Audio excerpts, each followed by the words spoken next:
Hello, everyone. My name is Mari Malik, and I'm here to join you and to speak about why menstruation matters in South Sudan for our new campaign, Let's Face It, period. So let me start with a little bit about myself. I was born in South Sudan during the Second Civil War, and my family and I escaped the war in the 90s. We left South Sudan, went into Sudan in Khartoum, and through Khartoum, we went to Egypt. At that time, as refugees, you can either go through Egypt or go through Kenya, whichever the closest way to escape from. And in our case, it was Egypt. So we stayed in the refugee area in Egypt for a few years before we were approved for our sponsorship into the USA. I came into the USA when I was a teenager with my mother and my two sisters. And in the USA, I was discovered as a model when I was 18 years old. And I came to New York after I graduated high school. I went to college, but in my 20s, I decided to take a chance to come to New York and pursue modeling.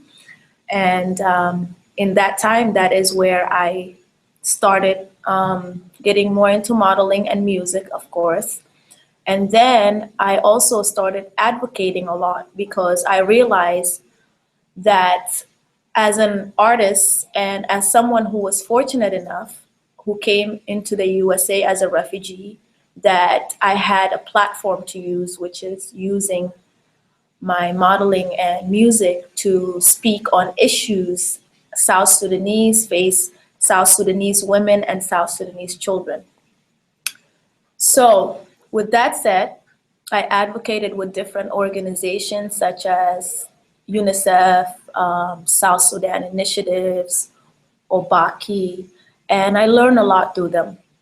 And one of the things that inspired me was that I needed to start something that I believe in hardcore, which was focusing on education.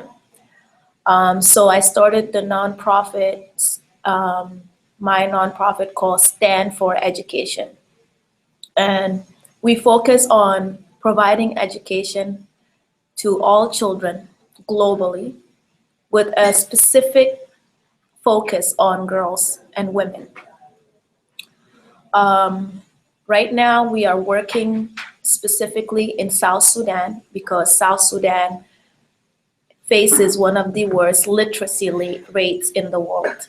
80% of South Sudan is unable to read or write. 51% of South Sudan are children. 64% of South Sudan are women. And 90% of South Sudanese girls do not attend school. So as you can see with these percentages that we are facing a tremendous amount of issues. And in this case also, our goal was to focus on accessing education for children, but then we realized that girls in South Sudan, the ones who are fortunate enough, who are attending schools, they turn out missing every year. Right now, I'm working with a school called Malek Primary School, and the children that are going there are between the ages of 5 and I would say 13, maybe 14 as well. We have in the school 171 girls. And every year, we are getting girls missing from school. So one of the issues that's happening has to do with menstruation. Menstruation is not openly discussed in South Sudan. It's tabooed and it's shameful. Girls in South Sudan are very, very much so in need of proper sanitary products. They are missing 4 to 8 days of school due to lack of toilets, due to lack of clean water, due to lack of soap, and due to lack of sanitary products. And this leads them to basically dropping out completely out of school.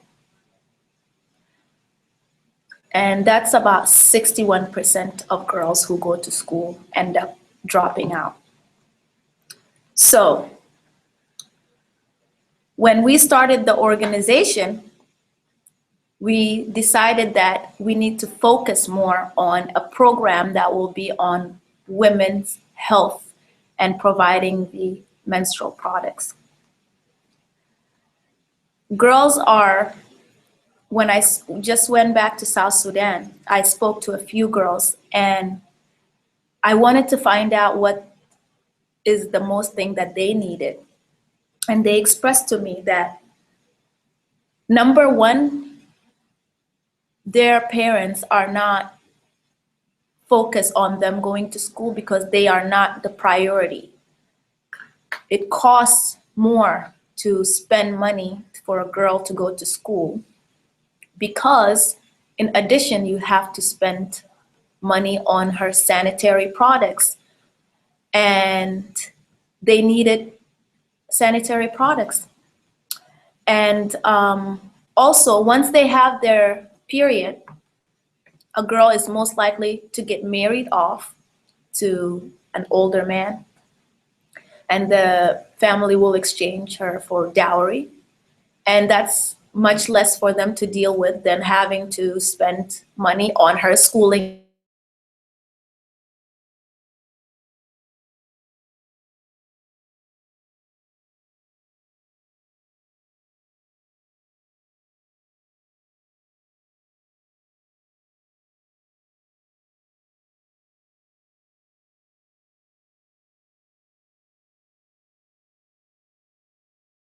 Menstrual health and management. As I told you, the country is not open on certain things, and this is a shameful thing. So how we can really face this issue is that we need our country and the people wide world to focus on the girls, to have an open dialogue, to support them, for the parents to support, for the schools to support, for the community to support. How can the parents support? The parents can start opening up more of a dialogue on what menstruation is and making it something that is okay to speak about and address. How can the schools support? The schools can support by having curriculum that focuses on menstrual health and on just women health. That could lead into really addressing some of the main things, which is how to manage your menstrual and how to also address things such as diseases and sex. How can the community help?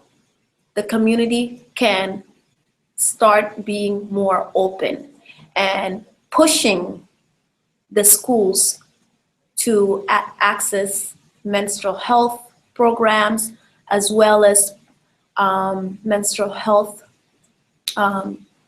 classes. So those are some of the issues that we had. Menstruation is basically seen there as something that is shameful, as I said.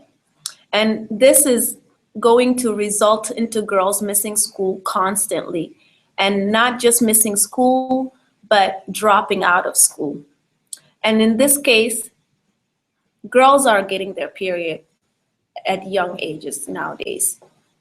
They're left on their own, and it's time to start having them be supported in how to address these things. And with Stand for Education, we would like to launch our new program for health and women's health issues and menstrual hygiene management in 2016. That's why we are extremely excited and extremely going to push this campaign, Let's Face It, period, because with the campaign, it will help us get a program jumping off. The program will be on providing reusable sanitary products. And the reason why we want to focus on reusable sanitary products is because we believe in giving sustainable programs. We believe in sustainable development. And a country like South Sudan, who is facing many issues as far as infrastructure, education, equality, and so on and so forth, sustainability is going to be a key. And when we launch our program with reusable sanitary products for women and girls, it will also help them help themselves. It will bring self-sufficiency, and it will provide the girls to be able to make their own sanitary products and also start their own small businesses. We do not believe in just giving aid. We believe in providing a way that is going to last, something that is going to bring lasting, adequate, and sustainable change. And that's why this campaign is very, very, very important to us. It will help us really kick off a very important issue on girls' health. I want to show you guys a little example of what we are going to be using. It's not the finalized product, but it is at least so you can have an idea of what a reusable sanitary product is. So, give me 1 second.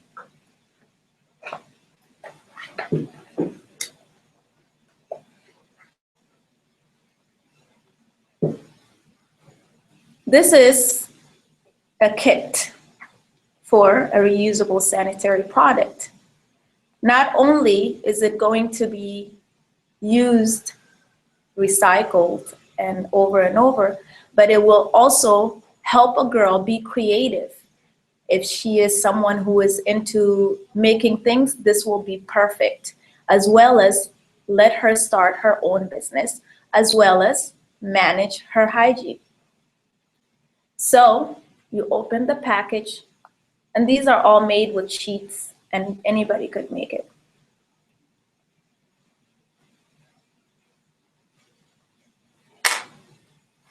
This will be the pad, and it's simply made, and you open it. You have your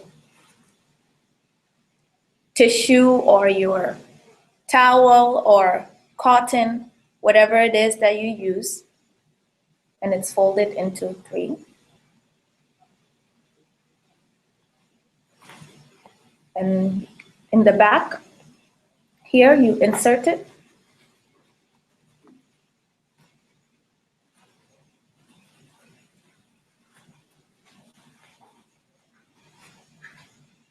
It's inserted. You snap it on your undie, and then you can have a happy period. After you finish, you wash your product and you hang dry it. It's very important that we're using reusable products because South Sudan is also facing waste issues. So this will help with preventing more waste coming into the country. We're also going to have the underwear coming with it. And with the underwear, there is a space that you can put your pad in. So this is the sample of what our goal is with the program that's coming up. And all of the support we get on this campaign will help us launch this program and, of course, make a beautiful quality product that is going to be good for the environment and good for the girls. Because at Stand for Education, we believe in sustainability. And not only will we be empowering through education, but we will also be empowering through art and through business and just helping people help themselves in a long-lasting way. I think I've said enough for now. If anybody have any questions for me, you can start now.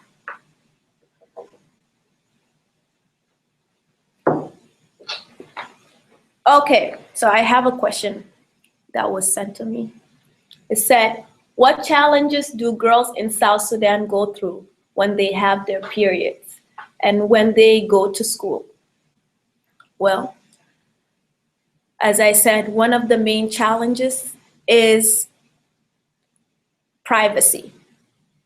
Girls do not have privacy on menstruation, and it's very important. As you can see, this is a sensitive subject worldwide, and it's not an open subject. So how can a girl just have her period in school and be able to manage it if she does not have any privacy at all? That's the number one big issue. There needs to be private facilities for girls separated from the boys so that they can have their period in dignity and they could attend school in dignity. The second thing is having sanitary products, soap, clean water, and pads. Those are the other challenges because they are not easily accessible in South Sudan. We are just a new developing country. And that's why having this program launched as soon as possible will help many girls, not just in the Malek Primary School, but throughout South Sudan and eventually globally in other third world countries. I got another question. Do girls have access to proper hygiene in South Sudan? No, I think that kind of leads back to the first one. They definitely do not. And how do they get along with moving forward on a daily basis? They just are surviving on a daily basis. So we need to do better. We need to be more aware on these issues and we need to face them. And that's why, again, this campaign is important to reach South Sudan because it will help us face these issues and provide proper hygiene products. Third question is, are girls in South Sudan educated about periods?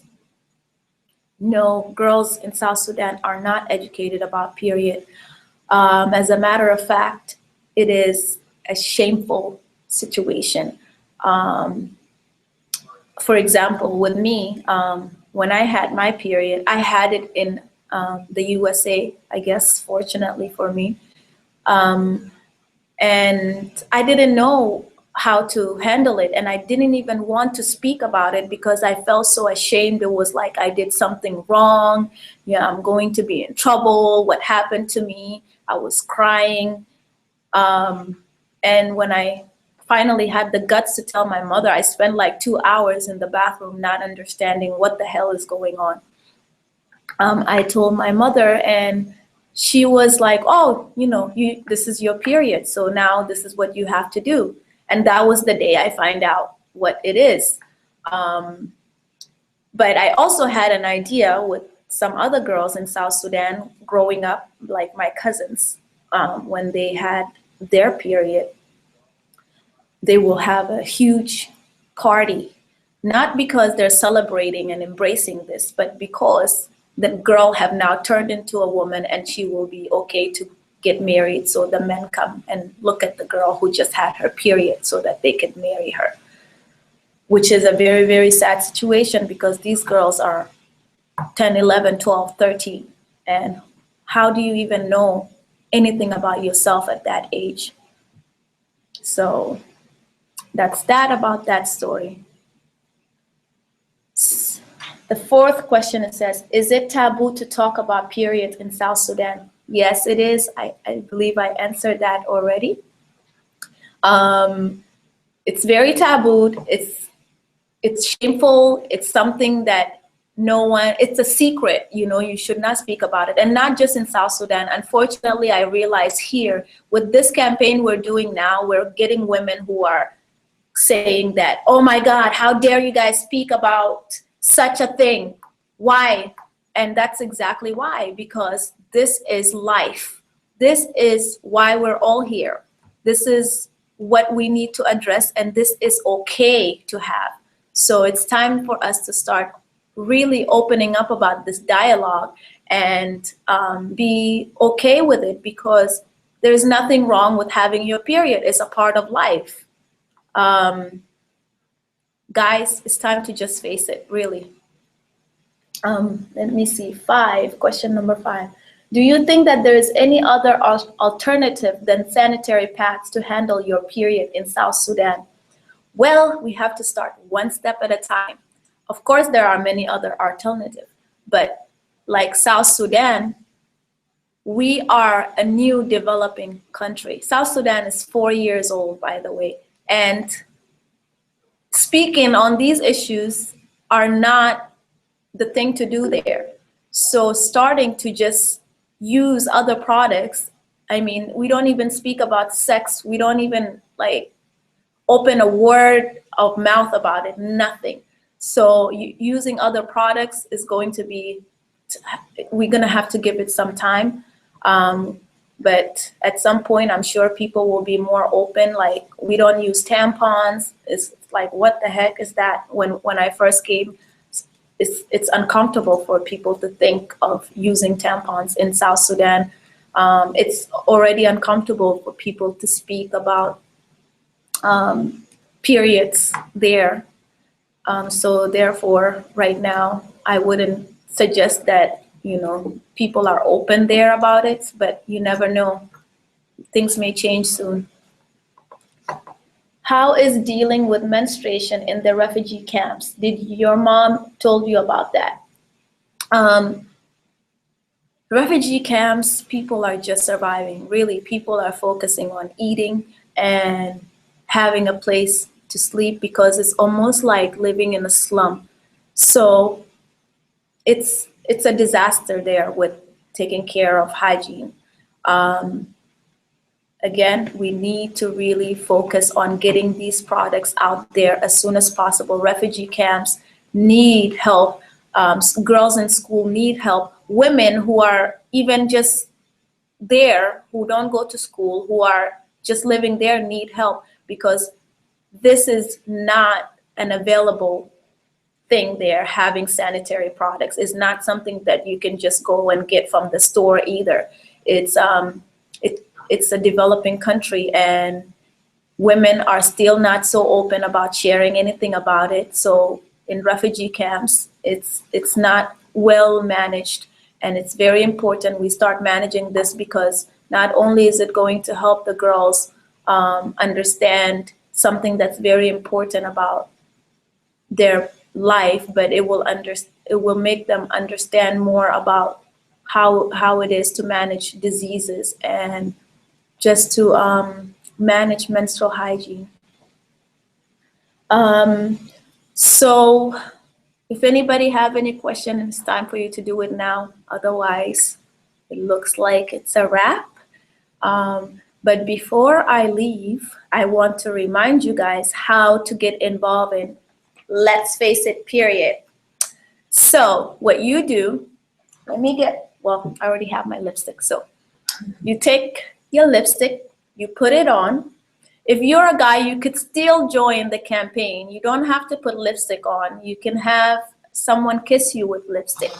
And then you snap a selfie after you put your lipstick on. You tag 3 friends or more if you like. Nominate them to join the hashtag Let's Face It period. And then you post, you share, and you donate. And by doing that, you are empowering women all over the world, and helping us manage health, women health. Thank you very much and happy day. Bye.